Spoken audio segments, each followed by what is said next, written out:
समाज पार्टी ने सात के प्रत्याशी पर दाव खेला है। समाजवादी पार्टी का गढ़ है, क्या कहना चाहेंगे आप? ये बहुजन समाज पार्टी की राष्ट्रीय अध्यक्ष परम आदरणीय बहन कुमारी मायावती जी, जो हमेशा से सामाजिक समरसता में विश्वास रखती है, यहाँ से शाक्य समाज के हमारे पुराने परिवार से नौजवान साथी शिक्षित डॉक्टर गुलशन देव शाक्य जी को अपना यहाँ से प्रत्याशी माननीय बहन जी के निर्देश से घोषित किया जा रहा है। इसमें चूँकि बहन जी ने हमेशा से पिछड़े वर्ग में और ख़ास तौर से शाक्य समाज के लोगों को तरजीह दी है और उनको सम्मान देते हुए उन्हें एक बार फिर से शाक्य समाज को मैनपुरी लोकसभा से इस चुनाव में लड़ने का मौका दिया। समाजवादी पार्टी का गढ़ कहा जाता है। 1996 से लेकर अभी तक यहाँ समाजवादी पार्टी का कब्जा रहा है, जबकि जब नेताजी लड़े थे तो बसपा का गठबंधन भी था। उसके बाद भी बसपा अपनी सीट नहीं जीत पाई कई जगह। मैनपुरी इस बार कितनी कठिन होगा सीट जीतना आपको समाजवादी पार्टी के सामने? देखिए, ये सब जनता के हाथ में है। जनता जनार्दन है, पब्लिक है, हर समाज का वोटर है। वो निर्णय करेगा कि हमको बहुजन समाज पार्टी को जिताना है या अन्य किसी प्रत्याशी को। जिस तरह से लगता है आज उत्तर प्रदेश में बहुजन समाज पार्टी के पक्ष में माहौल है और लोग, आम जनता बहुजन समाज पार्टी की नेता के द्वारा पिछले समय जो शासन रहा, जिसमें सबको न्याय, सबको सम्मान और सबको भागीदारी मिली, उस आधार से हमें पूर्ण विश्वास है कि बहुजन समाज पार्टी इस सीट को जीतने में कामयाब होगी।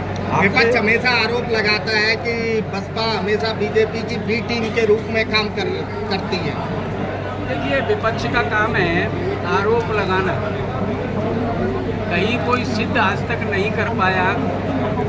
जो लोग ये कहते हैं, खास तौर से एक दल विशेष के लोग, वही लोग मुख्यमंत्री से मिलते हुए देखे गए, प्रधानमंत्री से मिलते हुए देखे गए। लेकिन हमारी नेता का ये रिकॉर्ड रहा है कि हम किसी के दरवाजे पर नहीं गए। हम स्वतंत्र रूप से अपनी पार्टी को चलाते हैं और सामाजिक न्याय में विश्वास रखते हैं। इंडिया गठबंधन कह रही है कि बसपा जो है भारतीय जनता पार्टी के लिए चुनाव मैदान में है और भारतीय जनता पार्टी को जिताएंगे। देखिए, इंडिया गठबंधन क्या कह रहा है, इससे मुझे कोई लेना देना नहीं। बहुजन समाज पार्टी देश की एक राष्ट्रीय पार्टी है।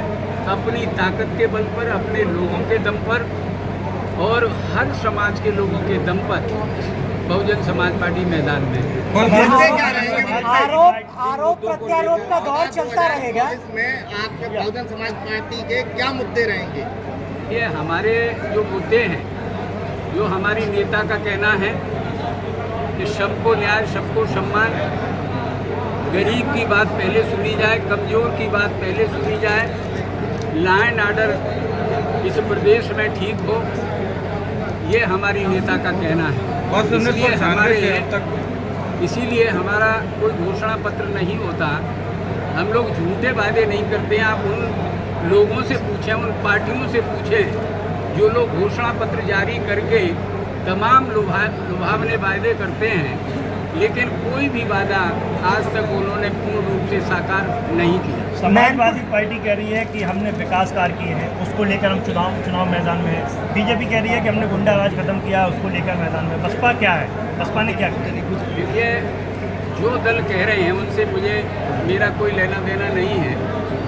हम लोग अपनी पार्टी की नीतियों के आधार पर, हमारी नेता माननीय बहन जी के द्वारा किए गए उत्तर प्रदेश में कार्यों के आधार पर हम लोग मैदान में हैं और हमें पूर्ण विश्वास है कि हम सर्व समाज का वोट लेकर के कामयाब होंगे। केजरीवाल की गिरफ्तारी को लेकर बहुजन समाज पार्टी क्या सोचती है? इसमें मुझे कुछ नहीं कहना।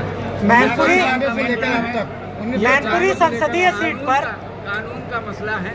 वोट का मसला है, इसमें हम लोगों को कुछ मैनपुरी संसदीय सीट पर बसपा ने शाक्य प्रत्याशी ही बनाया है, कभी दूसरा तो कभी तीसरा स्थान ही रहा है। क्या इस बार आप जीत पाएंगे? देखिए, इलेक्शन जनता के ऊपर है। क्या मिलना है? हमारा प्रयास है कि जिन्होंने पिछली बार बात हमारी नहीं सुनी शायद अब हमारी बात को समझ लें। इसलिए हम निरंतर प्रयास करते हैं कि मोस्ट बैकवर्ड के लोग, पिछड़ी जाति के लोग और सर्व समाज के लोग मिलकर के बहुजन समाज पार्टी को वोट करें, जिससे बहुजन समाज पार्टी यहाँ से कामयाब हो। मैनपुरी संसदीय सीट पर बसपा ऐसा कौन सा मुद्दा लेकर मतदाताओं के बीच पहुंचेगी जिसका निराकरण कराया जा सके? कोई एक मुद्दा ऐसा हो। देखिए, मैंने अभी आपसे कहा कि हमारा दूसरी पार्टियों की तरह से झूठ बोलने का या वादा करने का हमारा कोई ऐसा न तो स्वभाव है न पार्टी का व्यवहार है। जनता हमारे साथ है, हम लोग चुनाव लड़ रहे हैं और हम लोग अपनी सरकार के द्वारा, पिछली जो सरकारें हमारी 4 बार रही उत्तर प्रदेश में, उन सरकारों में माननीय बहन जी ने सर्व समाज के हित में जो काम किए, उस आधार पर बहुजन समाज पार्टी को आशा है कि हम मैनपुरी लोकसभा को जीतने में कामयाब हों। आप मैनपुरी चुनाव, लोकसभा चुनाव में किस पार्टी से अपनी फाइट मानते हैं, किस पार्टी से अपनी लड़ाई मानते हैं? देखिए, हमारी किस पार्टी के बीच में आपका देखिए चुनाव होगा? वो तो चुनाव जब चलेगा तो सामने आएगा। लेकिन बहन जी ने प्रत्याशी बनाया है मैनपुरी लोकसभा सीट का, किस तरीके से आप इसको देखेंगे और कितनी मजबूती से चुनाव लड़ने की पार्टी के द्वारा तैयारी की गई है? बहुजन समाज पार्टी की राष्ट्रीय अध्यक्ष बहन कुमारी मायावती जी ने जो हमें आशीर्वाद प्रदान किया है, और इसी आशीर्वाद के साथ साथ हमारे समाज दलित पीड़ित लोग हैं, वो बहुत दिनों से देख रहे, इंतजार कर रहे थे, उन्हीं मुद्दों के साथ हम चुनाव जीते। काफ़ी किन जो अभी हालात जिस तरीके के चल रहे हैं, बेरोजगारी है, महंगाई है, किन मुद्दों को लेकर आप पब्लिक के बीच जाएंगे और उनको पूरा कराने के लिए संसद तक का रास्ता तय करेंगे? जनता सब देख रही है, अभी कई वर्षों से सब देख ही रहे थे, युवाओं देख रहे हैं क्या युवाओं की हालत है, बेरोजगार है, युवाओं को रोजगार नहीं मिल पा रहा है। इन्हीं मुद्दों के साथ मैं समाज में जाऊँगा और समाज के साथ चुनाव लड़ेंगे और चुनाव जीत रहे हैं। 1996 से लेकर अब तक बसपा ने शाक्य प्रत्याशी पर ही अपना भरोसा जताया। लगातार शाक्य प्रत्याशी, क्या आप इस बार वो खड़े उतरेंगे? बिल्कुल, मैं खड़ा उतरूँगा और चुनाव जीत रहा हूँ। क्या लगता है अभी सबसे सर्वाधिक अगर लोकसभा में 5 विधानसभा मिला के वोट की जाए तो सर्वाधिक वोट आपके ही जाति विशेष का निकल कर आ रहा है, तो किस तरीके से आप जान चुकी है, जागरूक है और सभी जो शासन चले उनको भी देख लिया है। अब जनता कहीं की बहन कुमारी मायावती जी के हाथों को मजबूत करने का काम करेगी। कई सालों से समाजवादी पार्टी का एक किला कहा जाता है मैनपुरी, क्या लगता है इस बार कुछ किले में सेंध लग जाएगी? मैं चुनाव लड़ रहा हूँ, चुनाव जीत रहा हूँ भाई चुनाव जीत रहा हूँ, चुनाव जीतेंगे, ठीक है। तो इसका मतलब किला ढह जाएगा इस बार? वो समय बताएगा, जनता इसका तय करेगी, जनता तय करेगी।